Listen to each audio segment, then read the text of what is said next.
우리는 계속해서 성경에 나타난 가정의 모습을 함께 살펴보고 있습니다.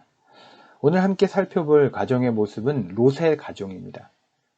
우리가 잘 알듯이 롯은 아브라함과 함께 가나안으로 향하였던 아브라함의 조카입니다.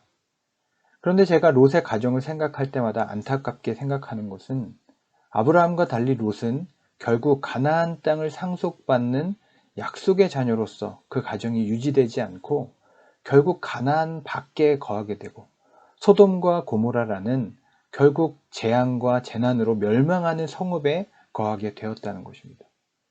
그리고 단순히 그 망하는 성읍에 있었던 것뿐만 아니라 문제는 그 재난 가운데 있던 성읍, 그 가운데서 살아남기는 하였지만 우리가 잘 알듯이 그의 아내는 소금 기둥이 되어 그 가정과 다시는 함께할 수 없는 그런 모습이 되어버립니다.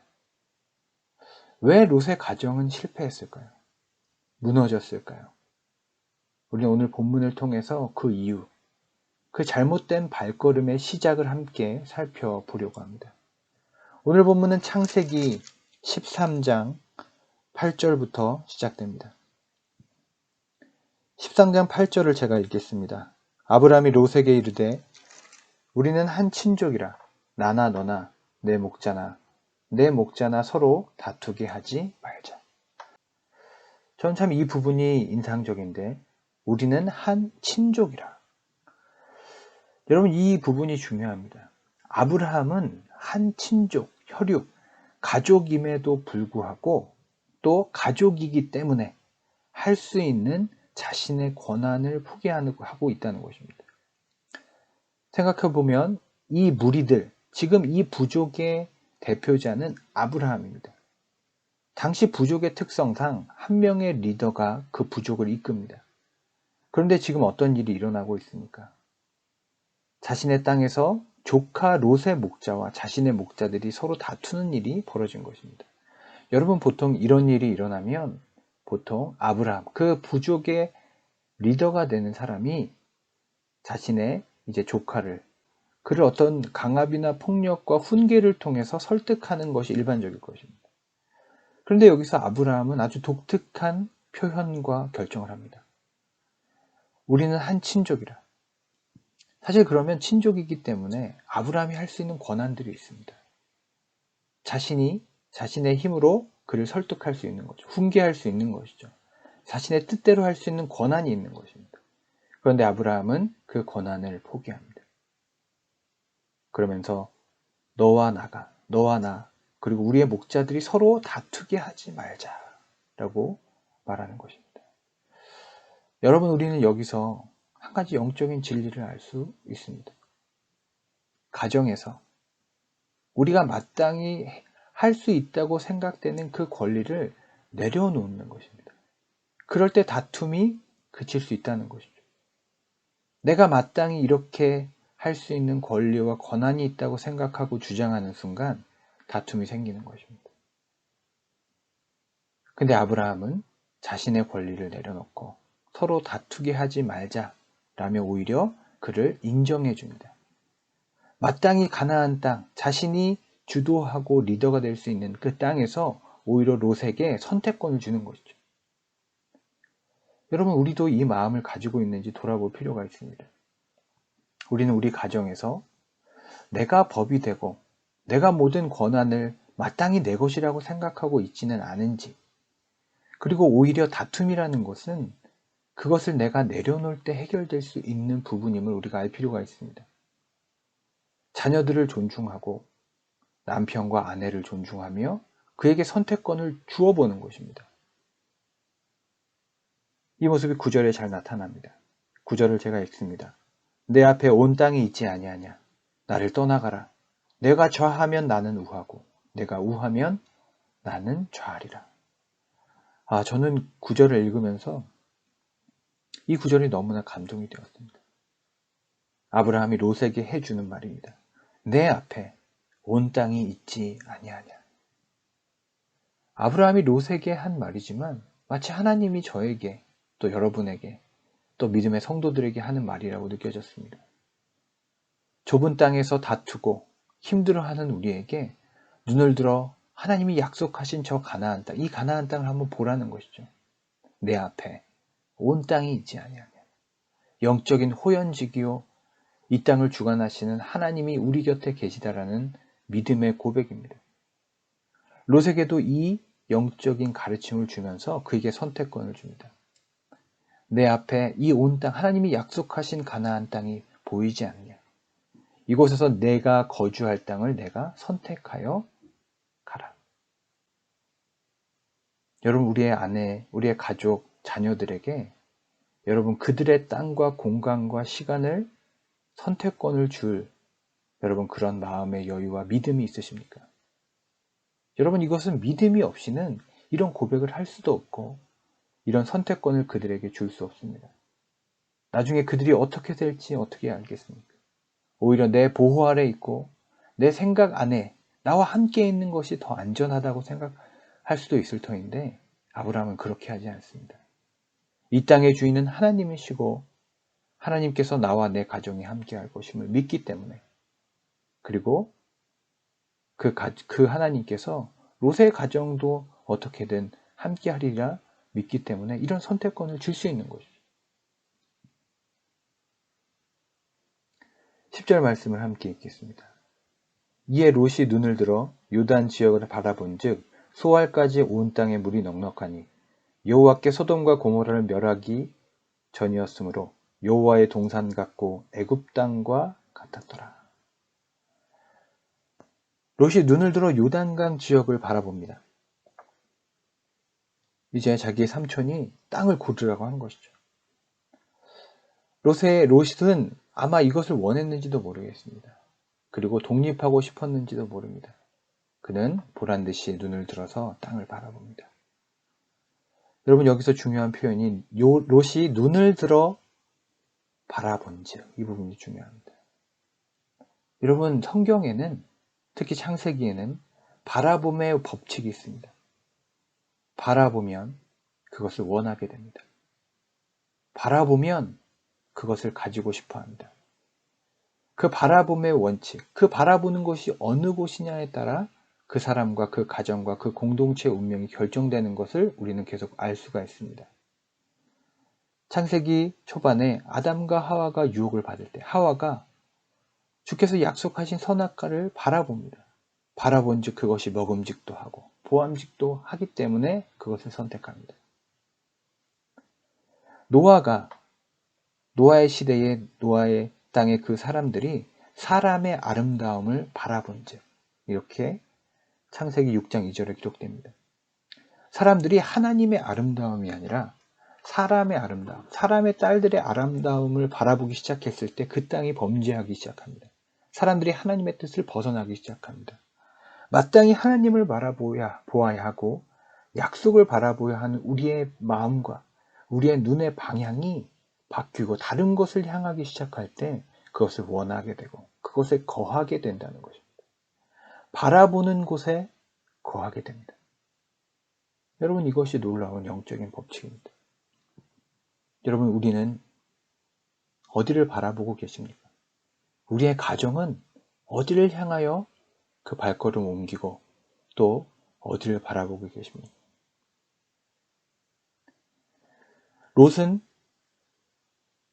여호와의 동산 같고 애굽 땅과 같은, 쉽게 얘기하면 보기 좋고 살기 좋은 편안한 곳을 원하고 바라보았습니다.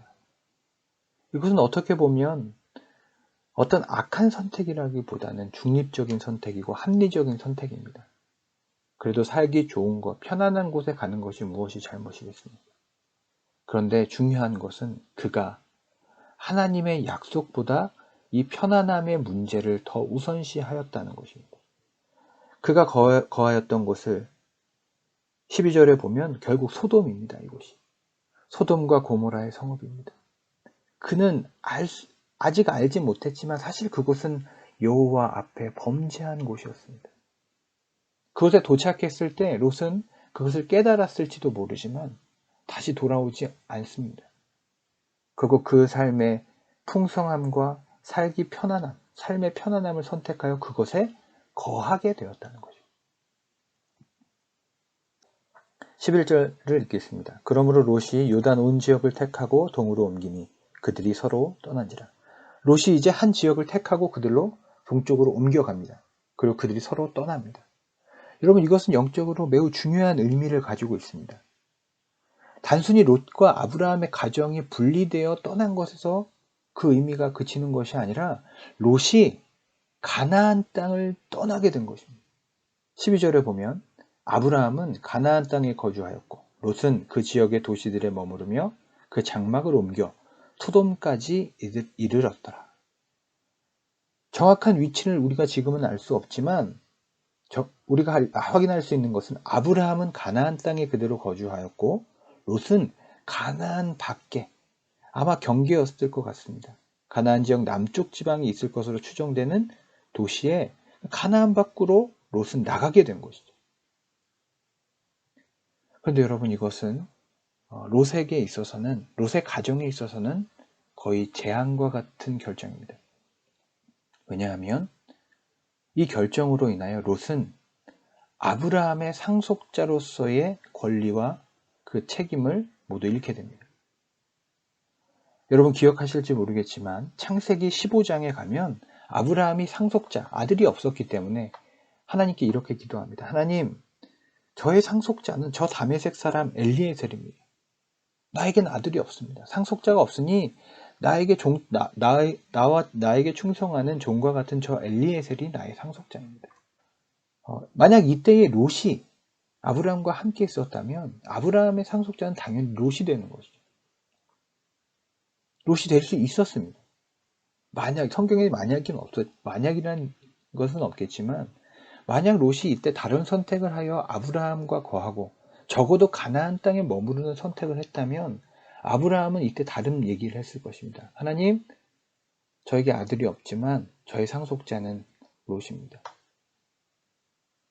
그런데 롯은 가나안 땅을 벗어나는 결정을 함으로써 가나안 땅을 약속하시고 이 땅을 아브라함의 자손들에게 주겠다는 하나님의 약속 바깥으로 나가게 되는 것입니다.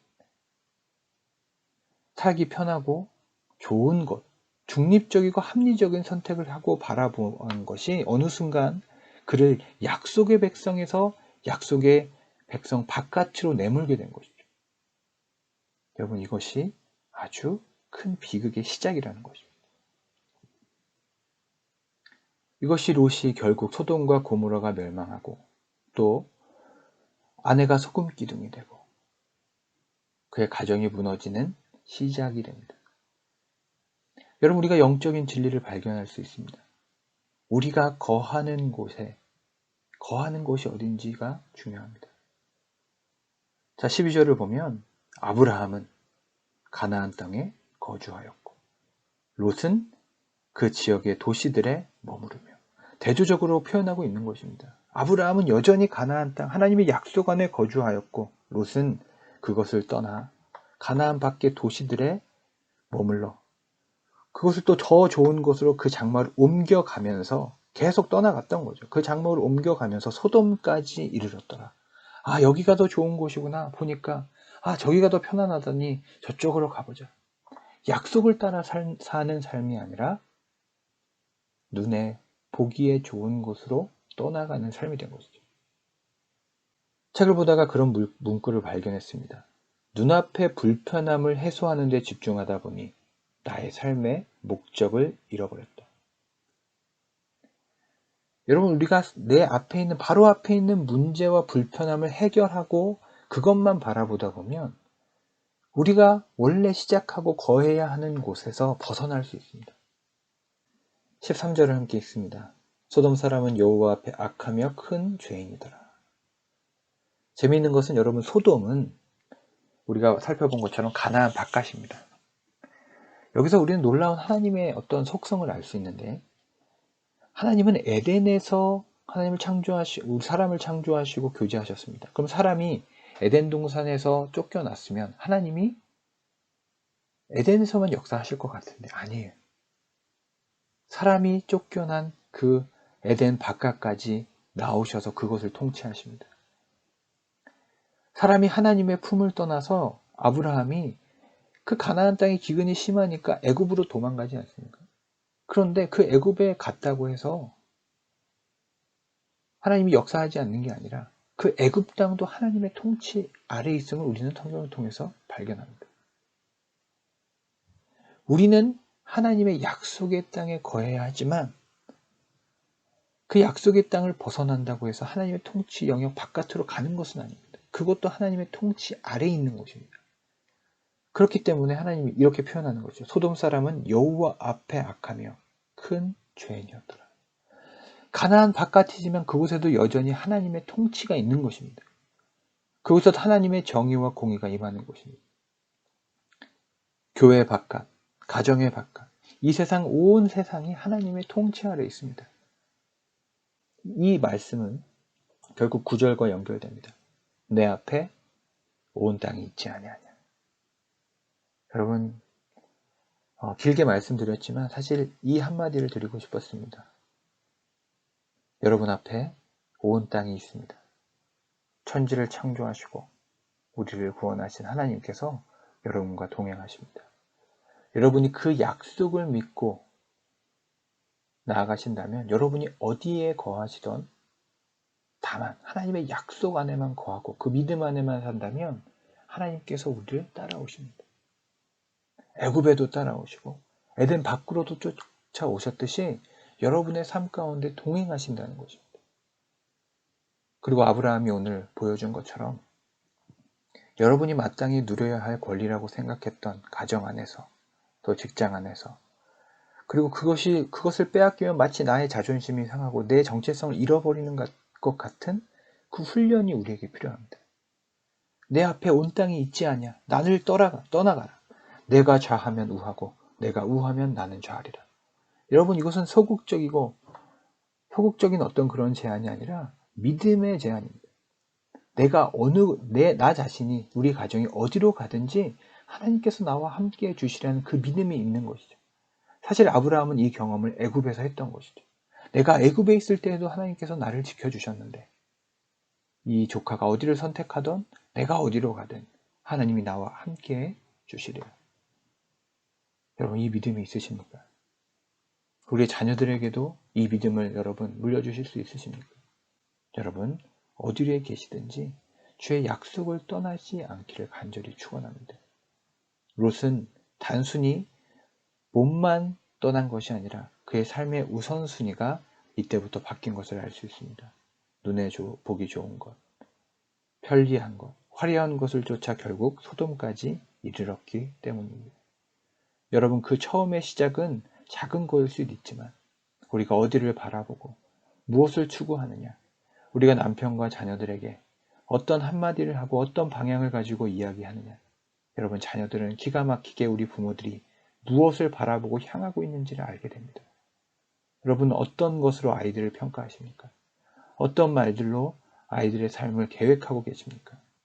우리는 자녀들에게 많은 좋은 것을 주고자 하지만 여러분 영적으로 정말 좋은 것을 주시려고 하는 그런 마음이 있습니까? 우리는 좋은 환경, 좋은 교육은 주려고 하지만 우리의 기도, 우리의 눈물, 우리의 신앙에 좋은 유산을 주려고 노력하고 있는지 한번 돌아볼 필요가 있습니다. 우리가 하나님 앞에 바로 설므로 우리의 가정과 우리의 자녀들이 하나님 앞에 올바로 서는 주의 축복의 가정 되시기를 주님의 이름으로 축원합니다. 기도하겠습니다. 하나님, 아브라함의 모습처럼 우리도 주님의 약속 아래 거하게 하여 주시고 하나님 롯의 가정을 바라보며 우리가 눈에 좋은 대로 바라보며 쫓아가며 주님을 떠나며 가나안 땅을 벗어나 약속의 상속자로서의 삶을 포기하고 있지 않은지 돌아봅니다. 하나님 우리를 불쌍히 여겨주시고 하나님 우리의 자녀들을 불쌍히 여겨 주시옵소서.